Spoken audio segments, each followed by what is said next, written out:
റിയൽമിയുടെ GT6 41,000 രൂപയാണ് ഇതിൻ്റെ base മോഡലിൽ പ്രൈസ് വരുന്നത്. ബേസ് മോഡലിൽ നമുക്ക് 8GB റാമും അതുപോലെ തന്നെ 256GB മെമ്മറിയും വരുന്നുണ്ട്.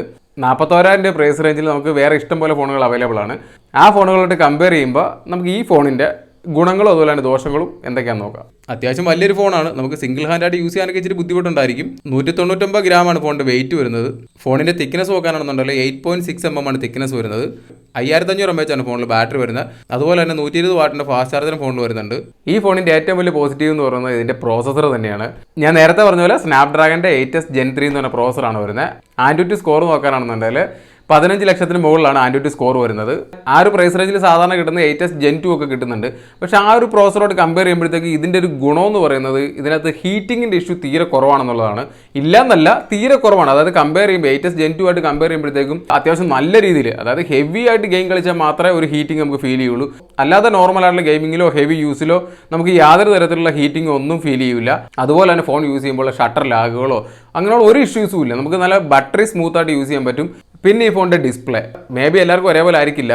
ചിലർക്ക് കർവ്ഡ് ആയിട്ടുള്ള ഫോണുകൾ ഇഷ്ടമല്ല. അങ്ങനെയുള്ള ആൾക്കാർക്ക് മേ ബി ഡിസ്പ്ലേ ഇഷ്ടപ്പെടില്ല. പക്ഷേ എനിക്കിത് ഭയങ്കരമായിട്ട് ഇഷ്ടപ്പെട്ടു. നമ്മൾ വെളിയിലൊക്കെ ഫോൺ യൂസ് ചെയ്യുമ്പോൾ എത്ര തന്നെ വെയിലായിക്കോട്ടെ ഒരു ഇഷ്യൂ ഇല്ല. അതായത് ഭയങ്കര ബ്രൈറ്റ് ആയിട്ടുള്ള ഡിസ്പ്ലേ ആണ്. ഞാനിപ്പോൾ ഏറ്റവും കുറച്ചാണ് ഇട്ടിരിക്കുന്നത്. നിങ്ങൾക്ക് കാണാം, കൂട്ടിക്കഴിഞ്ഞാൽ ഭയങ്കര ബ്രൈറ്റ് ആയിട്ടുള്ള ഡിസ്പ്ലേ ആണ്. ഇവർ 6000 നിറ്റ്സിൻ്റെ ബ്രൈറ്റ്നസ് ഉണ്ടെന്നൊക്കെയാണ് പറയുന്നത്. അത് എത്രമാത്രം ശരിയാണെന്ന് എനിക്കറിയില്ല. പക്ഷേ വളരെ ബ്രൈറ്റ് ആയിട്ടുള്ള ഡിസ്പ്ലേ ആണ്. ഭയങ്കര ബ്രൈറ്റ് ആണ് ഡിസ്പ്ലേ. കർവ്ഡ് ഡിസ്പ്ലേ ആയതുകൊണ്ട് തന്നെ സ്ക്രാച്ചസ് ഒക്കെ സൈഡിൽ വീഴാൻ ചാൻസ് ഉണ്ട്. അത് ഒഴിവാക്കാൻ വേണ്ടിയിട്ടായിരിക്കാം ഗൊറില്ല ഗ്ലാസ് വിക്ടസ് 2 പ്രൊട്ടക്ഷൻ വരുന്നുണ്ട്. നമുക്ക് ഫോണിനകത്ത് സ്റ്റീരിയോ സ്പീക്കേഴ്സ് വരുന്നുണ്ട്. സാധാരണ കർവ്ഡ് ഡിസ്പ്ലേ ഒക്കെ വരുന്ന ഫോണുകളിലെ സ്പീക്കേഴ്സ് ഒക്കെ അത്ര നല്ലതൊന്നും ആയിരിക്കില്ല. ഇതിനകത്ത് നല്ല കിടിലൻ സ്പീക്കറാണ്, നല്ല ലൗഡായിട്ടുള്ള സ്പീക്കറാണ്. അതുപോലെ തന്നെ നല്ല ക്ലാരിറ്റി ഉള്ള സൗണ്ടുമാണ്.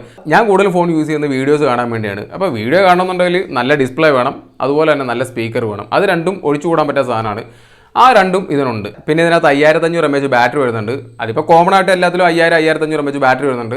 അതുപോലെ തന്നെ 120 വാട്ടിൻ്റെ ഫാസ്റ്റ് ചാർജർ വരുന്നുണ്ട്. അത് നമുക്ക് ബോക്സിനകത്ത് തരുന്നുണ്ട്. ഏകദേശം 30 മിനിറ്റിനുള്ളിൽ, അതായത് 28 മിനിറ്റിൽ തന്നെ നമുക്ക് ഫോൺ ഫുള്ളി ചാർജ് ചെയ്യാൻ പറ്റും. ഫോണിൽ ഫിംഗർ പ്രിന്റ് സ്കാനർ വരുന്നത് ഇൻ ഡിസ്പ്ലേ ഫിംഗർ പ്രിന്റ് സ്കാനറാണ്. നല്ല രീതിയിൽ വർക്ക് ആകുന്നുണ്ട്. അപ്പോൾ അതൊന്നും പ്രത്യേകിച്ച് പറയേണ്ട ആവശ്യമില്ല. കോമൺ ആയിട്ട് എല്ലാത്തിലും വരുന്ന സംഭവം തന്നെയാണ്.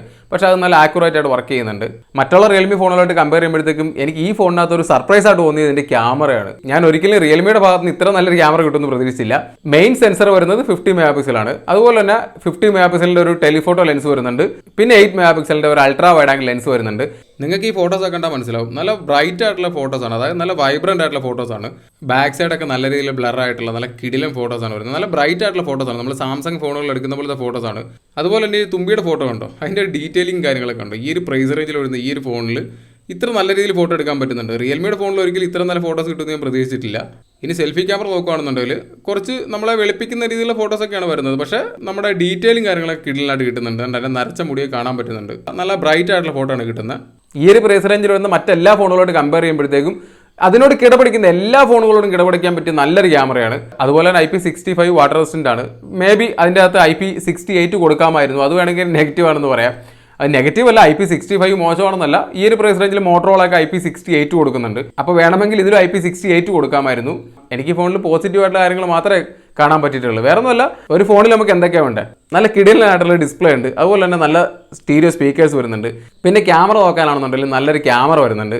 പിന്നെ പ്രോസസ്സർ, ഈ ഒരു പ്രൈസ് റേഞ്ചിലെ ഏറ്റവും നല്ല പ്രോസസ്സറുകളിൽ ഒരു പ്രോസസ്സർ ഇതിനകത്ത് വരുന്നുണ്ട്. എനിക്ക് ഇതിനകത്ത് മോശമായിട്ടൊന്നും തോന്നിയില്ല. ഇനി വേണമെങ്കിൽ ഈ ഫോണിൻ്റെ ഒരു നെഗറ്റീവ് കണ്ടെത്തി പറയണമെന്നുണ്ടെങ്കിൽ ഇതിൻ്റെ ബാക്ക് സൈഡ് വേണമെങ്കിൽ ഇതിൻ്റെ ഒരു നെഗറ്റീവ് ആയിട്ട് പറയാം. വേറെ ഒന്നുമല്ല, ഇത് ഭയങ്കര ഗ്ലോസിയാണ്. അതുകൊണ്ട് തന്നെ ഫിംഗർ പ്രിന്റ് മാഗ്നറ്റ് ആണ്. ഇനി കവർ ഇടാണ്ട് യൂസ് ചെയ്തിട്ടുണ്ടെങ്കിൽ പെട്ടെന്ന് തന്നെ ഫോൺ അഴുക്കാവും, വൃത്തികേടാവും. അതുപോലെ സ്ക്രാച്ചും കാര്യങ്ങളെ പിടിക്കാൻ ചാൻസ് ഉണ്ട്. നമ്മളിലൊരു 99% ആൾക്കാരും കവർ ഇടാണ്ട് ഫോൺ യൂസ് ചെയ്യില്ല.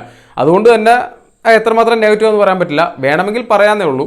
എൻ്റെ ഒരു അഭിപ്രായത്തിൽ നിങ്ങൾക്ക് 40,000 രൂപ ബഡ്ജറ്റ് ഉണ്ടെങ്കിൽ ആ ഒരു പ്രൈസ് റേഞ്ചിൽ നിങ്ങൾ കൺസിഡർ ചെയ്യുന്ന ഫോണുകളുടെ കൂടെ കൺസിഡർ ചെയ്യാൻ പറ്റിയൊരു ഫോണാണ്. വേറെ ഒന്നുമില്ല, ആ ഒരു പ്രൈസ് റേഞ്ചിൽ ഏറ്റവും കൂടുതൽ ആൾക്കാർ നോക്കുന്ന ഇപ്പം iQന്റെ ഫോണായിരിക്കും. iQന്റെ Neo 9 Pro ആയിരിക്കും. ആ Neo 9 Pro ആയിട്ട് കമ്പയർ ചെയ്യുമ്പോഴത്തേക്കും എനിക്ക് കുറച്ചുകൂടെ പേഴ്സണലി കുറച്ചുകൂടെ ബെറ്റർ ആയിട്ട് തോന്നി ഈ ഫോണാണ്. കുറച്ചുകൂടെ നല്ല ക്യാമറ ഈ ഫോണിൻ്റെയാണ്. അതുപോലെ തന്നെ നല്ല സ്പീക്കറുകൾ വരുന്ന ഈ ഫോണിനകത്താണ്. പ്രോസസ്സർ നോക്കാനാണെന്നുണ്ടെങ്കിൽ ഏകദേശം സെയിം സെറ്റപ്പിൽ വരുന്ന പ്രോസസ്സറുകളാണ് വരുന്നത്. പിന്നെ ഫോണിൻ്റെ ഡിസൈനും കാര്യങ്ങളൊക്കെ അത് പേഴ്സണൽ പ്രിഫറൻസ് ആണ്. ഏതാണ് ഇഷ്ടപ്പെടുന്നത് അതെടുക്കാം. 40,000 രൂപ നിങ്ങളുടെ ബഡ്ജറ്റ് എങ്കിൽ നിങ്ങൾക്ക് എന്തുകൊണ്ടും ഒന്ന് കൺസിഡർ ചെയ്യാവുന്ന ഫോണാണ്. ഒരിക്കലും ഒരു നെഗറ്റീവ് ആയിട്ടുള്ള സംഭവങ്ങളില്ല. നല്ല കിടിലം ബിൽഡ് ക്വാളിറ്റിയാണ്. നമ്മൾ ഈ ഫോൺ കൈ പിടിക്കുമ്പോഴാണ് നമുക്ക് മനസ്സിലാകുന്നത്. നല്ല കിടിലം ബിൽഡ് ക്വാളിറ്റി ഉള്ള ഫോണാണ്. അപ്പോൾ ഈ വീഡിയോയിൽ ഇത്രയേ ഉള്ളൂ. വീഡിയോ ഇഷ്ടപ്പെട്ടാൽ ലൈക്ക് ചെയ്യാനും ഷെയർ ചെയ്യാനും സബ്സ്ക്രൈബ് ചെയ്യാനും മറക്കണ്ട. നമുക്ക് അടുത്ത വീഡിയോയിൽ കാണാം.